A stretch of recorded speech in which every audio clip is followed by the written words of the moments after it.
दक्ष news, सामान्यांच्या हक्कासाठी नेहमी दक्ष.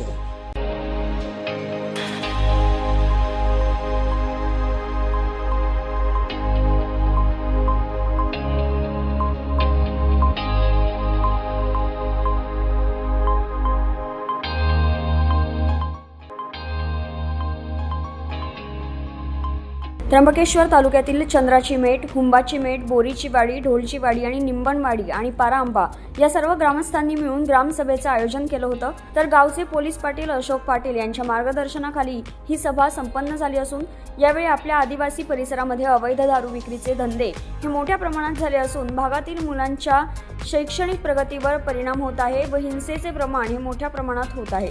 तसेच अनेकांच्या कुटुंबांचे घटस्फोट झालेले आहे.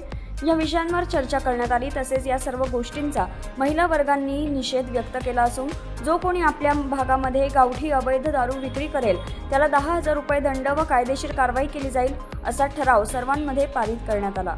तसेच सर्व परिसरात शिवार फेरी काढून घोषणाबाजी करण्यात आली. यावेळी सामाजिक कार्यकर्ते ईश्वर चंद्रे यांनी पुढाकार घेतला व ग्रामस्थांच्या महिला वर्गाच्या मदतीने गावठी दारूचे धंदे बंद करण्याचा निर्धार व्यक्त केला. प्रभाकर गारे, दक्ष न्यूज, त्र्यंबकेश्वर.